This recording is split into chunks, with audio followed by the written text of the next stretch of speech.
Buenos días, iglesia, buenos días a todos aquellos que nos siguen también por nuestras redes sociales, ya sea por YouTube o por Facebook. Hoy tengo el gusto de compartir con ustedes el mensaje de la palabra de Dios. Para quienes no me conocen, mi nombre es Néstor Carrillo, soy el pastor de la iglesia Renuevo y hoy continuaremos con nuestro estudio en el libro de Job. Creo que ese tema ha sido muy importante para mí porque especialmente en esos tiempos he tenido que pensar mucho acerca de esto. Pensar mucho acerca del sufrimiento, estar cerca de personas y estar acompañando a personas que están pasando por tiempos difíciles y pasar también personalmente por tiempos difíciles. Creo que las cosas que hemos aprendido a través de este libro han sido de mucha ayuda, lo digo en lo personal, y sé que Dios tiene aún más palabra para nosotros. El día de hoy vamos a hablar acerca de cómo consolar a un amigo. Y el tema que vamos a estar viendo es sumamente profundo, podríamos abordarlo desde diferentes perspectivas y sé que Dios tiene mucho que decir a cada uno de nosotros. Vamos a estar leyendo gran parte, versículos, vamos a estar viendo 4 capítulos, capítulos 3, 4, 5 y 6 del libro de Job. Vamos a estar leyendo, vamos a hacer un speedrun de estos 4 capítulos. Vamos a estar leyendo estos 4 capítulos. Voy a leerlos casi de corrido. Voy a detenerme solamente en algunas partes y al final vamos a hacer como una recopilación de qué es lo que podemos aprender en el último capítulo acerca de esta conversación entre Job y sus amigos. En los mensajes anteriores hemos visto como la introducción, como el prólogo a la historia de Job, a la vida de Job. Ahora vamos a ver una serie de discursos entre Job y sus amigos. Y este primer discurso es entre Job y un amigo de él llamado Elifaz, que es el mayor de los amigos que fueron a consolarlo. Y vamos a ver qué es lo que dicen, porque hay muchas cosas que podemos aprender tanto de Job como de la dinámica de estas conversaciones con sus amigos. Así que vamos a comenzar leyendo los primeros 5 versículos del capítulo 3. Por fin habló Job y maldijo el día de su nacimiento. Dijo que se ha borrado el día en que nací y la noche en que fui concebido, que ese día se convierta en oscuridad, que se pierda aún para Dios en las alturas, y que ninguna luz brille en él. Que la oscuridad y la penumbra absoluta reclamen ese día para sí, que una nube negra lo ensombrezca y la oscuridad lo llene de terror. Para quienes apenas están arrancando esta serie de estudios, quiero dar un poco de contexto. Hemos visto la historia de Job como la historia de un hombre justo, a quien Dios mismo describe como un hombre justo, como un hombre íntegro, apartado del mal y pues cerca de Dios, y Dios mismo lo está recomendando. El autor del libro de Job nos da una mirada interna a una conversación entre Dios y alguien al que la Biblia describe como el Satán, que es un título, el acusador, que de alguna manera la filosofía del acusador es: Job te teme y Job te ama porque siempre lo has estado cubriendo, porque siempre lo has protegido y porque lo has hecho prosperar y por eso Dios te ama. Y básicamente el libro de Job es acerca de esta pregunta, es acerca de qué es lo que va a hacer Job si Dios quita su cuidado, si Dios le quita todas las cosas que él tiene, toda la prosperidad. ¿Qué es lo que va a hacer Job? ¿Va a maldecir a Dios o va a conservar su integridad? Esa es la gran pregunta en el libro de Job, y la gran pregunta también es: ¿por qué sufre un hombre justo? ¿Por qué sufre un hombre inocente? Entonces hemos visto los sufrimientos de Job o las calamidades de Job, cómo él pierde todo, pierde gran parte de su riqueza, pierde su prosperidad, pierde a sus hijos, pierde a sus empleados, pierde a todo su ganado, pierde todas sus riquezas e incluso pierde su salud. Y aquí nos encontramos entonces en el libro de Job, y a través de las palabras de Job podemos darnos cuenta qué es lo que él estaba sufriendo, o qué tanto estaba sufriendo. Y recordemos que una de las grandes preguntas es: ¿va Job a maldecir a Dios o va a conservar su integridad? Y este tercer capítulo comienza diciendo: por fin habló Job y maldijo el día de su nacimiento. No maldijo a Dios, sino que maldijo el día de su nacimiento. Y recordemos que sus amigos llegaron ahí para consolarlo, y vamos a comenzar a ver estos discursos, estas conversaciones entre Job y sus amigos. Es bien interesante lo que Job comienza diciendo en estos versículos, y he subrayado algunas de las palabras, algunas de las frases para que podamos distinguir un poco los énfasis. Es bien interesante cómo Job habla en estos versículos, porque menciona palabras como oscuridad y dice que ninguna luz brille, habla de penumbra. Y lo que está pasando, como pasa en muchos otros libros también de la Biblia, es que están usando el lenguaje de otro libro para hablar acerca de algo. En este caso, Job está usando el lenguaje de Génesis. Recordemos que una de las primeras cosas que Dios crea en el Génesis es la luz. Hágase la luz y la luz se hizo. Y Job está utilizando este mismo lenguaje para hablar acerca del día de su nacimiento. Y lo que está implicando Job es diciendo que se revierta, los efectos de su creación. Sabemos que Dios cree que Dios aún es bueno, pero lo que en este momento Job está dudando es si la creación es buena. Si para él lo que él está viviendo, eso es bueno. Vamos a avanzar al versículo 6 al 10. Que esa noche sea borrada del calendario y que nunca más se cuente entre los días del año ni aparezca entre los meses. Que esa noche sea estéril, que no tenga ninguna alegría. Que maldigan ese día los expertos en maldiciones, los que con una maldición podrían despertar a Leviatán. Que las estrellas de la mañana ese día permanezcan en oscuridad, que en vano espere la luz y que nunca llegue a ver la aurora. Maldigo ese día por no haber cerrado el vientre de mi madre, por haberme dejado nacer para presenciar toda esta desgracia. Seguimos viendo el dolor de Job y seguimos viendo cómo continúa en este proceso de maldecir el día en que él nació. Y básicamente hay tres cosas que Job está diciendo en este tercer capítulo. La primera cosa, está maldiciendo el día en que nació. Después va a comenzar a decir por qué nací. Y finalmente va a comenzar a pensar qué tan deseable es la muerte para aquellos que están sufriendo, para aquellos que no encuentran propósito en la vida debido al sufrimiento. Y la pregunta que él hace, o lo que Job piensa es, ¿por qué nací para presenciar toda esta desgracia?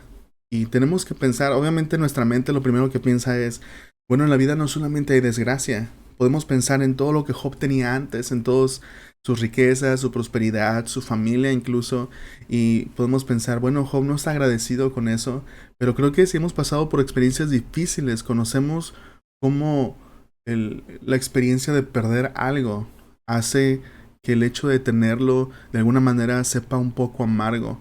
Y es a veces difícil o no es automático el dejar que el agradecimiento por haber tenido algo sea mayor que la pérdida o que el luto de ya no tenerlo.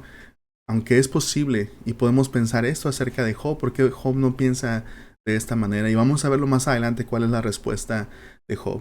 Seguimos avanzando, vamos a leer los versículos del 11 al 17. ¿Por qué no nací muerto? ¿Por qué no moría al salir del vientre? ¿Por qué me pusieron en las rodillas de mi madre? ¿Por qué me alimentó con sus pechos? Si hubiera muerto al nacer, ahora descansaría en paz. Estaría dormido y en reposo. Descansaría con los reyes y con los primeros ministros del mundo, cuyos grandiosos edificios ahora yacen en ruinas. Descansaría junto a príncipes ricos en oro, cuyos palacios estuvieron llenos de plata. ¿Por qué no me enterraron como a un niño que nace muerto, como a un niño que nunca vivió para ver la luz? Pues una vez muertos, los malvados no causan más problemas, y los cansados encuentran reposo. Aquí vemos la segunda pregunta de Job en este capítulo, y comienza diciendo, ¿por qué no nací muerto? ¿Por qué no moría al salir del vientre?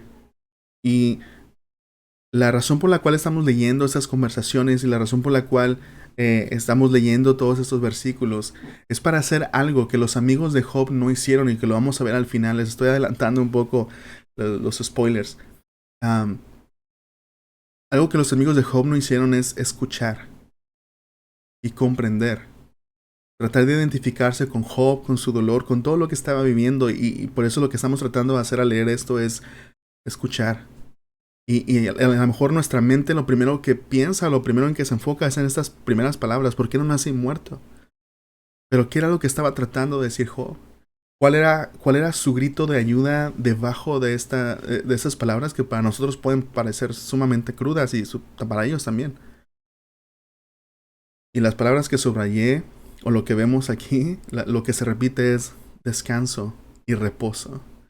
no solamente reposo del sufrimiento, sino ahí en los últimos versículos de esa sección dice, los malvados no causan más problemas y los cansados encuentran reposo. También habla un descanso acerca del conflicto. Job está deseando que en su vida haya paz. Job está deseando descansar. En medio de tanto sufrimiento, en medio de tanto dolor, lo que Job deseaba es descansar. Y yo sé que muchos de ustedes que han estado experimentando momentos difíciles en estos tiempos, desean descanso.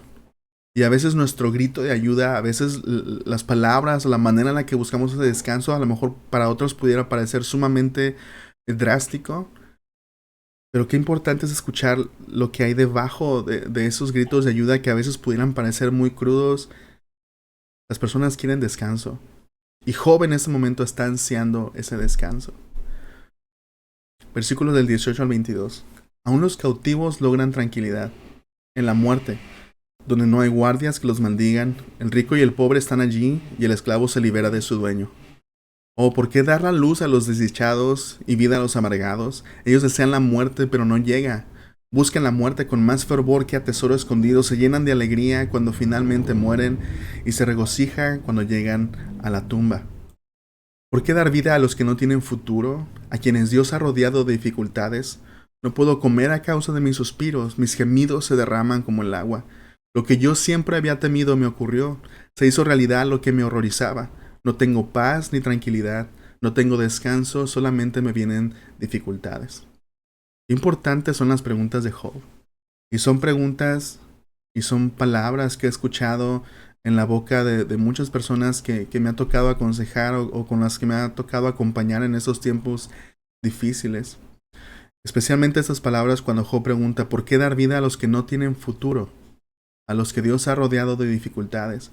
Porque el sufrimiento, especialmente el sufrimiento de Job, que fue un sufrimiento tan profundo, de tantas cosas que vinieron a su vida, que hubo un momento en el que literalmente él sentía que ya no tenía futuro.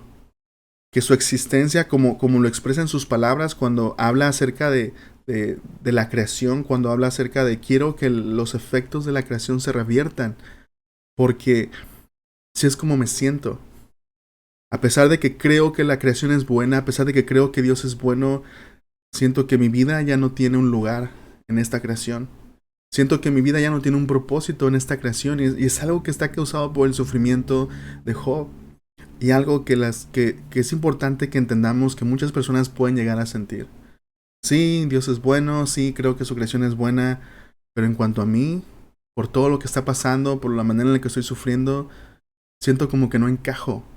Siento como que no tengo un lugar dentro de esta creación. Siento como si no tuviera un futuro. Ya incluso en el corazón de Dios siento como, no sé, siento como si Dios se hubiera olvidado de mí. Siento como que Dios no está presente.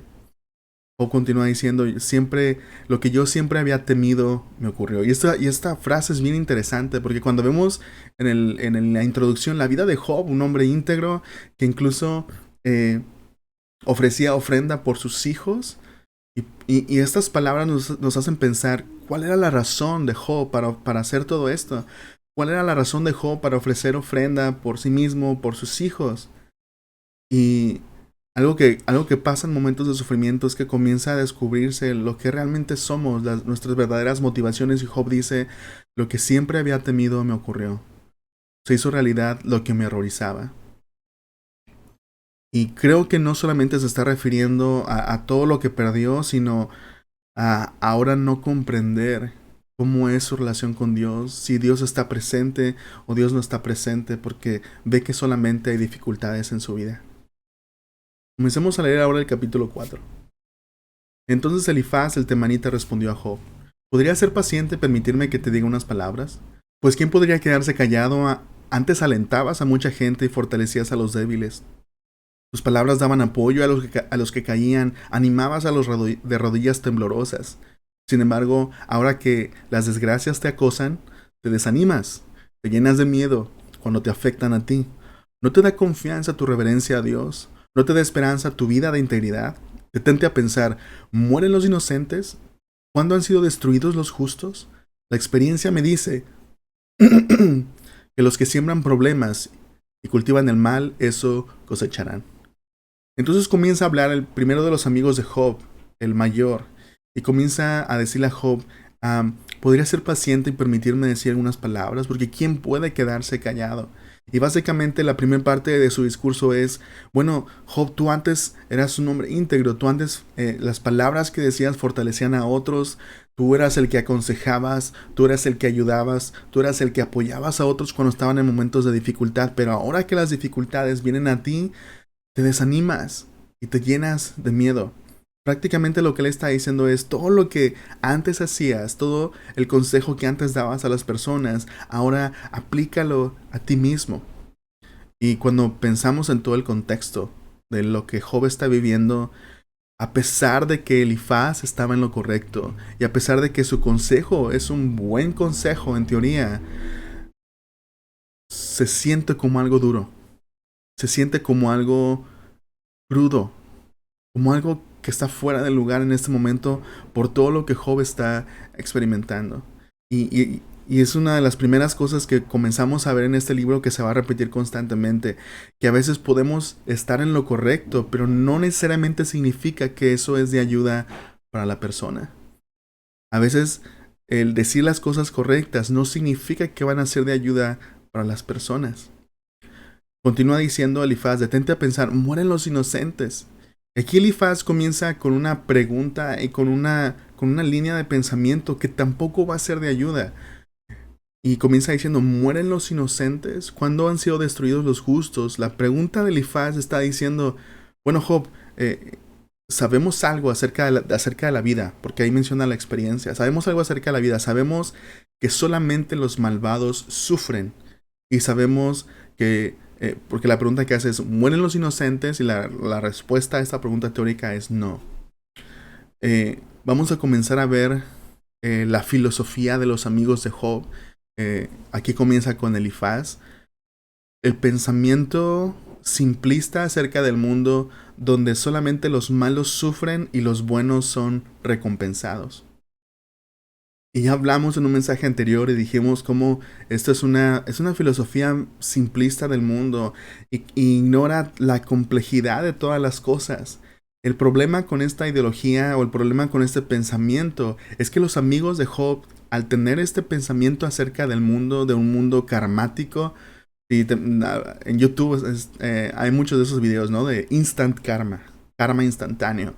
Y la idea de que si haces algo mal, te va a ir mal. Que si haces cosas bien, te va a ir bien. Y hay momentos en que esas cosas suceden. Es un principio. Hay cosas que si tú las haces van a traer consecuencias buenas y hay cosas que si tú las haces van a traer consecuencias malas. Pero el mundo no funciona de esta manera. El universo no funciona de esta manera. Dios es justo, pero sabemos que el universo en este momento no funciona exactamente de esta manera. Sabemos que hay personas que son buenas y que sufren y que hay personas que son malas y que les va bien aparentemente, que tienen dinero o que tienen prosperidad o que no tienen problemas o que etcétera. El problema con el pensamiento de los amigos de Job es que este pensamiento los va a llevar a considerar y a estar seguros casi de que el sufrimiento de Job es porque él hizo algo malo, porque Job cometió un pecado del cual debe arrepentirse, y en esto los amigos de Job están mal. Sigamos leyendo y más adelante vamos a retomar esto otra vez. Job capítulo 4 versículos del 9 al 14. Un soplo de Dios los destruye y se desvanecen con una ráfaga de su enojo. Ruge el león y gruñen los gatos monteses, pero a los leones fuertes se les romperán los dientes. El feroz león morirá de hambre por falta de presa y los cachorros de la leona serán dispersados. En secreto recibí esta verdad. Y recordemos, primero Elifaz habla de la experiencia, después habla de cómo esto se le reveló. Dice, como si me hubiera susurrado al oído. Me llegó en una inquietante visión durante la noche cuando la gente duerme profundamente. El miedo se apoderó de mí y mis huesos temblaron. Un espíritu pasó frente a mi cara y se me pusieron los pelos de punta. El espíritu se detuvo, pero no pude ver su forma. Había una silueta delante de mis ojos en el silencio. Oí una voz que dijo, ¿puede un mortal ser inocente ante Dios? ¿Puede ser alguien puro ante el Creador? Si Dios no confía en sus propios ángeles y acusa a sus mensajeros de necedad, ¿cuánto menos confiarán los seres humanos hechos de barro? Están hechos de polvo, aplastados tan fácilmente como una polilla. Están vivos en la mañana, pero muertos por la tarde, y desaparecen para siempre sin dejar rastro. Se les arrancan las cuerdas, se derrumba la carpa, y mueren en ignorancia. Es un poco extraño estos versículos cuando Elifaz habla acerca de la manera en la que recibió esta visión por un espíritu que pasó frente a su cara y que se le pusieron los pelos de punta. Es sumamente raro. Am, una de las cosas que el autor de Job está tratando de hacer cuando pone a estos 4 amigos de Job que vienen a consolarlo y cuando habla acerca de esta manera, ya vimos que Elifaz habla de la experiencia me dice esto. Y ahora habla acerca de cómo un secreto le fue revelado a través de un espíritu.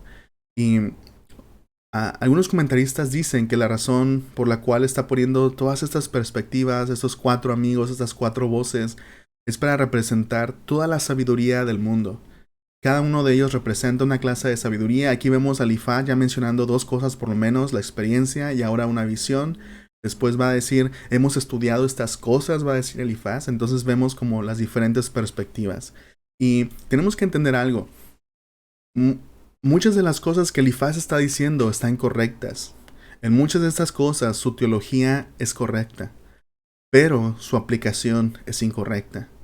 Y es algo tan importante que entender, que muchas veces nuestra teología puede estar bien, pero si nuestra aplicación, si nuestra premisa a través de la cual nos acercamos a una persona, nos acercamos al mundo, si nuestra premisa está mal, no importa si nuestra teología está bien, nuestra aplicación va a estar mal.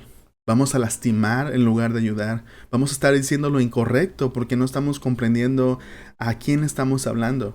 Una vez más, recordemos que la premisa de los amigos de Job era, Job, si tú estás sufriendo es porque hiciste algo malo. Así que no importa qué tan buena sea su teología, podemos aprender de ellos, de su teología, pero en este caso Job no está recibiendo nada de ellos, porque lo que ellos están diciendo no aplica a su vida, porque ellos tienen una idea equivocada acerca de él. Han asumido cosas equivocadas acerca de Job, por lo tanto lo que dicen acerca de Dios y lo que dicen acerca del mundo, de cómo funciona la vida, está mal, porque no lo están aplicando a la vida de Job, porque están asumiendo que la razón de su sufrimiento es pecado y no es cierto. Y vamos a ver al final del libro que cómo Dios responde también a ellos. Elifaz hace una pregunta importante. ¿Puede un mortal ser inocente ante Dios? Y la respuesta es no. La respuesta a esta pregunta retórica es no. Y sin embargo, el punto que está tratando de hacer Elifaz es que Dios es tan santo y los seres humanos somos tan humanos, por así decirlo, porque incluso dice que Dios incluso ni en sus ángeles confía, cuanto más nosotros. Está hablando acerca de la insignificancia de los seres humanos y cómo somos como las polillas incluso, que un día estamos y qué tan fácil podemos ser destruidos, o qué tan fácil o qué tan pasajera es nuestra vida. Vamos a continuar viendo lo que Elifaz dice a Job. Por más que grites por ayuda, ¿quién te responderá? ¿Cuál de los ángeles te ayudará? Te aseguro que el resentimiento destruye al necio y los celos matan al ingenuo. He visto a los necios triunfar momentáneamente en la vida, pero después llega la calamidad repentina. Sus hijos quedan abandonados y lejos de toda ayuda los oprimen en el tribunal, y no hay quien los defienda. Su cosecha la devoran los hambrientos, aun cuando esté rodeada de zarzas, los sedientos suspiran por su riqueza. Vamos a detenernos un poco ahí, porque lo que comienza haciendo Elifaz, una vez más, es sumamente frío y desconectado de la realidad de lo que Job está viviendo. Vemos que incluso comienza a mencionar calamidades, comienza a mencionar la prosperidad temporal, e incluso menciona los hijos de aquellos a los que Dios de alguna manera disciplina o castiga, a aquellos que sufren calamidades. Y esto es sumamente poco compasivo, porque Job ha perdido a sus hijos. Y aunque Elifaz tal vez está haciendo un punto que es teológicamente correcto, ¿qué tan desconsiderado es con sus palabras al hablar acerca de todas estas cosas y al tratar de, como dice mi abuela, lo digo Juan para que lo entienda Pedro? Es decir, está hablando de esto, pero de alguna manera las cosas que está diciendo se aplican a la vida de Job y casi casi se lo está diciendo directamente y no tiene ninguna compasión por Job y ninguna clase de tacto al hablar acerca de estas cosas, especialmente porque lo que está diciendo es los malos sufren por su pecado, ya sea que tú pecaras, Job, o que tus hijos pecaran, esto es la consecuencia. Y sabemos que no es cierto. Conocemos lo que pasó detrás de bambalinas y sabemos que esto no es cierto. Una vez más, nuestra teología puede estar bien, pero si asumimos las cosas incorrectas y partimos de una premisa equivocada, nuestra aplicación va a estar mal. Entonces, continúa diciendo Elifaz, el mal no germina del suelo ni la aflicción brota de la tierra, pero la gente nace para tener problemas, tan cierto como que las chispas vuelan del fuego. Si yo estuviera en tu lugar, me acercaría a Dios y le presentaría mi caso. Qué fácil es decir, ¿no? Si yo estuviera en tu lugar, haría algo diferente. La realidad es que Elifaz no se ha puesto en el lugar de Job. Él hace grandezas demasiado maravillosas para comprenderlas y realiza milagros incontables. Él envía lluvia a la tierra y agua a los campos. Él hace prosperar a los pobres y protege a los que sufren. Una vez más, Elifaz en cierta manera está bien. Pero una vez más, al final cuando dice, Él hace prosperar a los pobres y protege a los que sufren, y Job está como, ¿y yo? ¿Y yo qué? ¿Significa entonces que Dios no me considera como una persona justa y pobre como para ayudarla, como para protegerla, como para darle paz? Elifaz continúa, Él frustra los planes de los que traman para que el trabajo de sus manos no prospere. Él atrapa a los sabios en su propia astucia y desbarata sus ingeniosas maquinaciones. Encuentran oscuridad en pleno día. ¿Se acuerdan la forma en la que Job se expresaba el día de su nacimiento? Y andan a tientas al mediodía, como si fuera de noche. Él rescata a los pobres de las palabras hirientes de los fuertes y los rescata de las garras de los poderosos. Por fin los pobres tienen esperanza y las fauces de los malvados son cerradas. Pero considera la alegría de aquellos a quienes Dios corrige. Una vez más, Elifaz asumiendo que Dios está corrigiendo a Job, cuando Dios mismo decía, mira a mi siervo Job, perfecto, recto, apartado del mal, íntegro. Sin embargo, Elifaz dice, a quienes Dios corrige, cuando peques, no menosprecies la disciplina del Todopoderoso. Una vez más, Elifaz está bien, está diciendo las cosas correctas. Y si Job estuviera en pecado, eso estaría bien, sería de ayuda, pero no es así. Versículo 18. Pues aunque él hiere, también venda las heridas, él golpea, pero sus manos también sanan. Te rescatará de 6 desastres, aun en el séptimo te guardará del mal. Te salvará de la muerte en el tiempo de hambre y del poder de la espada en tiempo de guerra. Estarás seguro ante la calumnia y no tendrás miedo cuando llegue la destrucción. Eso es sumamente irónico, cuando Elifaz dice, estarás libre de la calumnia, siendo que él mismo está calumniando a Job. Te reirás de la destrucción y del hambre. ¿Cómo puedes decir esto? Y para este momento ya estamos escuchando a Elifaz o leyendo a Elifaz, ya estamos así como que, oye compa, ¿qué te pasa? Y, nosotros comprendemos porque sabemos todo el trasfondo, sabemos lo que está pasando, pero él no. Y podemos decir, ¿cómo no tienes el corazón? ¿Cómo no te tocas el corazón para decir cosas como esta a Job, que está sufriendo sin razón o sin motivo aparente? Dice Elifaz, te reirás de la destrucción y del hambre, y no tendrás terror de los animales salvajes. Estarás en paz con las piedras del campo, y los animales salvajes estarán en paz contigo, si eres justo, si haces lo correcto, si no tienes pecado. Y Job era inocente. Job no había cometido un pecado para merecer esto. Y al escuchar estas palabras, Elifaz lo único que hace es lastimar a Job. Y sus palabras no tienen sentido porque no se aplican a la vida de Job. Finaliza diciendo, sabrás que tu hogar está seguro. Cuando revises tus posesiones no te faltará nada, tendrás muchos hijos. Tus descendientes serán tan abundantes como la hierba. Llegarás a la tumba de edad avanzada como una gavilla de grano cosechada a su debido tiempo. Hemos estudiado la vida y resulta que todo esto es verdad. Escucha mi consejo y aplícalo a ti mismo. Los consejos de Elifaz, una vez más, están correctos en gran parte, son sabios, tienen, tienen una teología aceptable, pero no se aplican a la vida de Job. Y sobre todo Elifaz no tiene el corazón compasivo como para hablar a su amigo y ofrecerle algo que le dé esperanza, y ofrecerle algo que pueda, que realmente se aplique a su vida.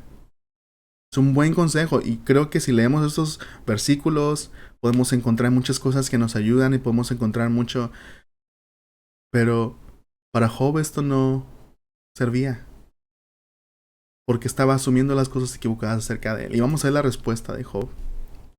Entonces Job habló de nuevo. Si se pudiera pesar mi sufrimiento y poner mis problemas en la balanza, pesarían más que toda la arena del mar. Por eso hablé impulsivamente.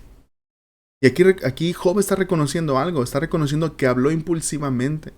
Y Job va a comenzar a darnos una mirada sabia acerca de él como una persona que sufre. Y comienza diciéndonos, hablé impulsivamente. Soy una persona que está en sufrimiento. Soy una persona que está sufriendo todavía. Y que me siento de esta manera y sé que hablé impulsivamente. Dice, pues el Todopoderoso me ha derribado con sus flechas y el veneno de ellas infecta mi espíritu. Los terrores de Dios están alineados contra mí. ¿Acaso no tengo derecho a quejarme? Una vez más nos da una mirada sabia a cómo ayudar a las personas que sufren, cómo ayudar a un amigo, cómo consolar a un amigo. Y en parte lo hablábamos hace algunos mensajes, ¿no? Es ofrecer gracia.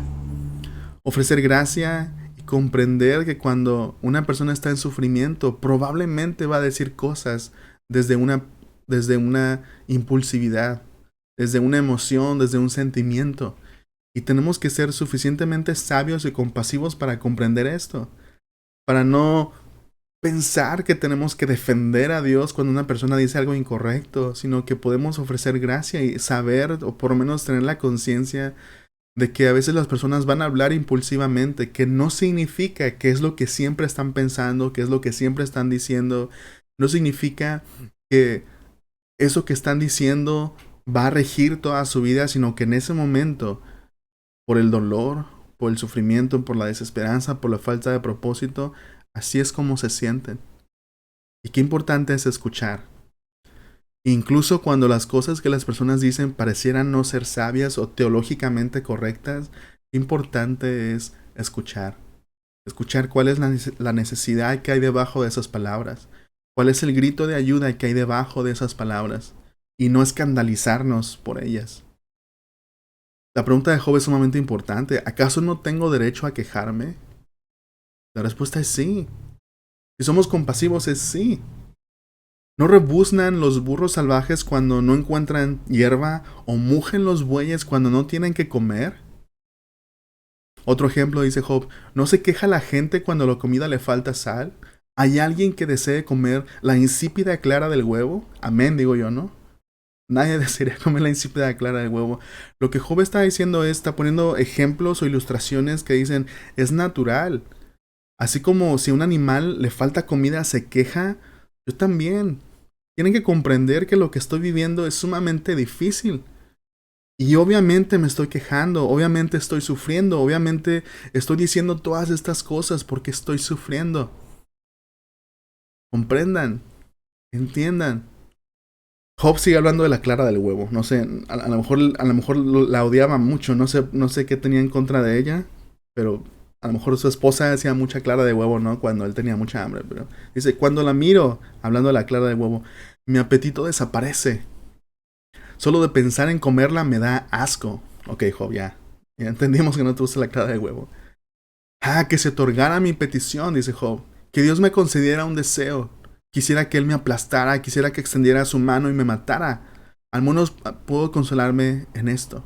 Y lo que Job está diciendo es, ojalá Dios ya terminara conmigo, es decir, ya completara su proceso conmigo, su propósito conmigo, y ya por fin ya me diera descanso. Y hemos visto la perspectiva que Job tiene acerca de la muerte. Al menos puedo consolarme con esto. A pesar del dolor, no he negado las palabras del Santísimo. Pero no tengo fuerzas para seguir.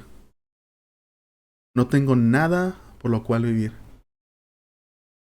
Y, y esto es lo que Job esperaba que sus amigos comprendieran. Y sí, los amigos de Job tenían esta idea de Job como una persona íntegra, Job como una persona que tenía siempre las palabras correctas para aquellos que estaban decaídos, para aquellos que estaban en sufrimiento, para aquellos que estaban en dolor, para aquellos que se sentían débiles.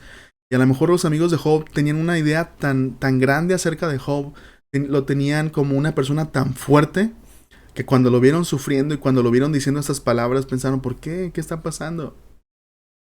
¿Acaso no sigue siendo ese mismo hombre fuerte? Y Job dice, no tengo fuerzas.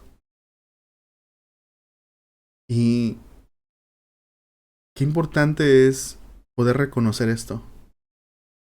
Especialmente si somos o éramos personas como Job, que aconsejamos a otros, que hablamos a otros, que ayudamos a otros.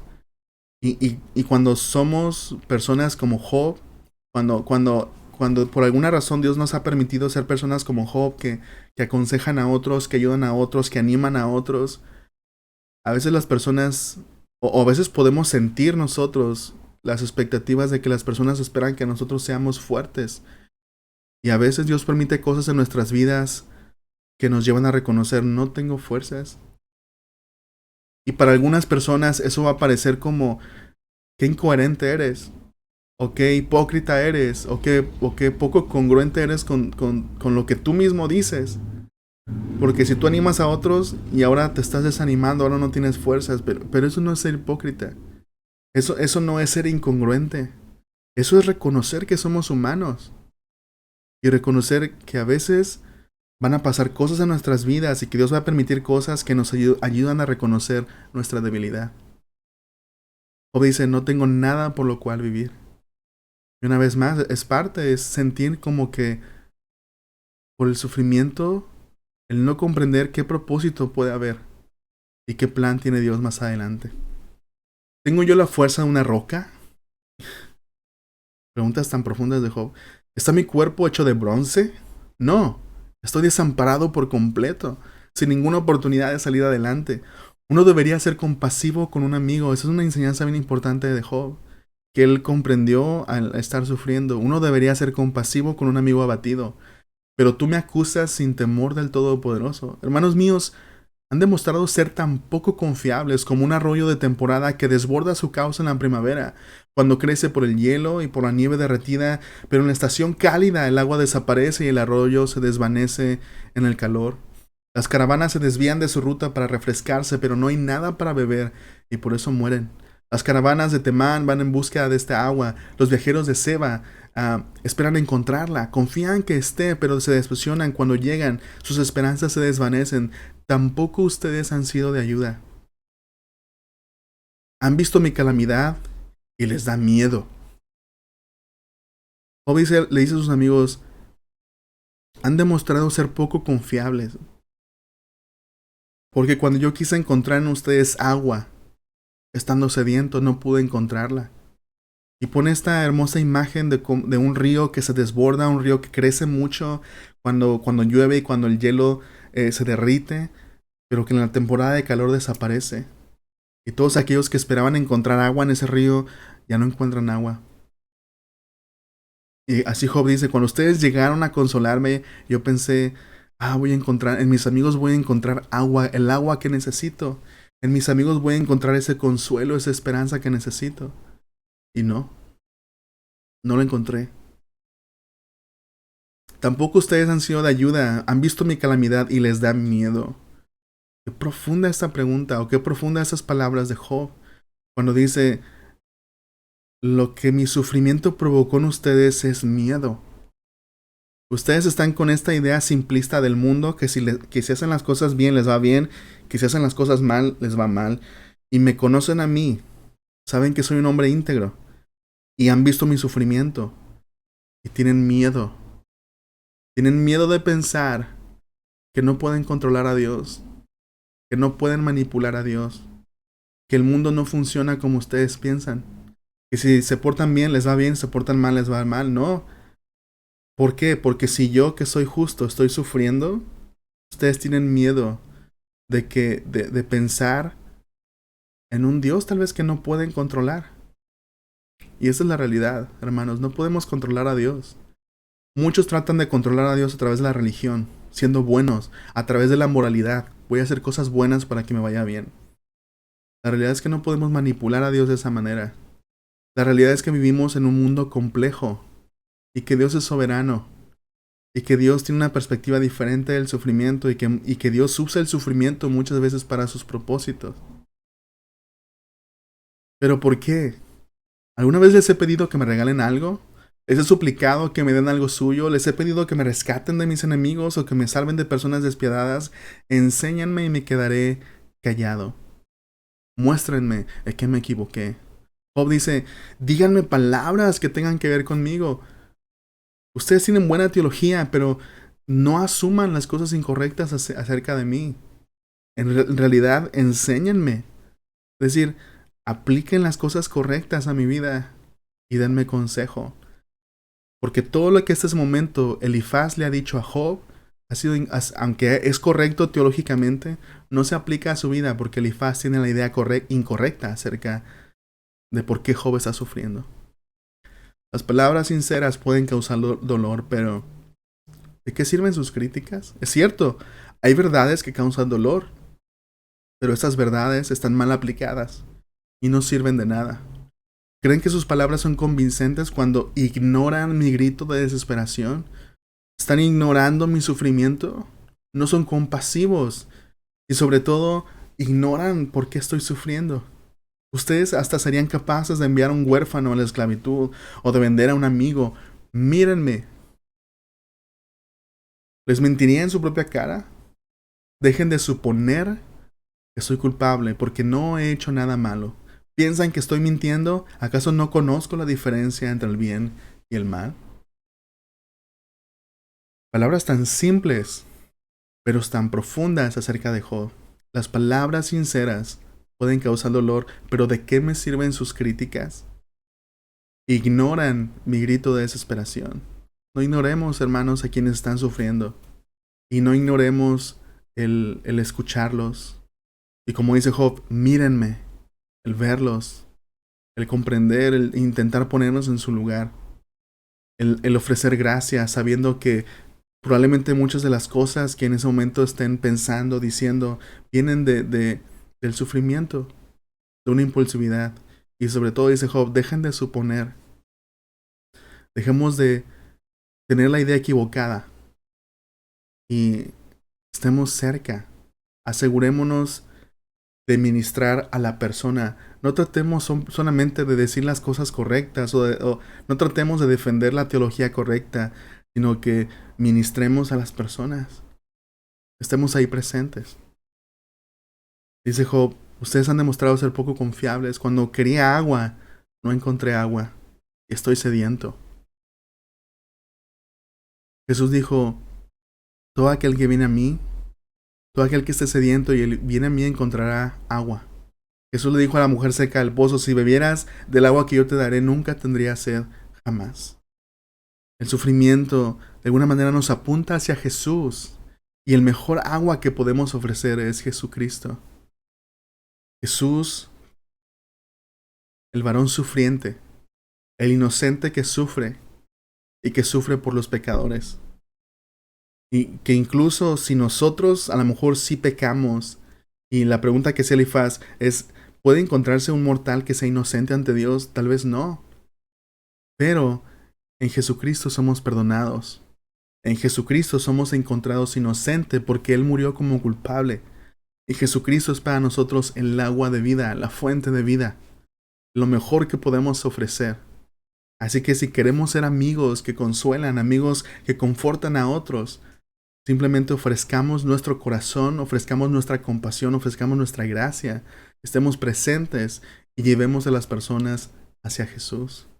Hermano, simplemente comparte a las personas acerca de Jesús, lo que Jesús hizo en tu vida y cómo las personas pueden comenzar una relación con Jesús.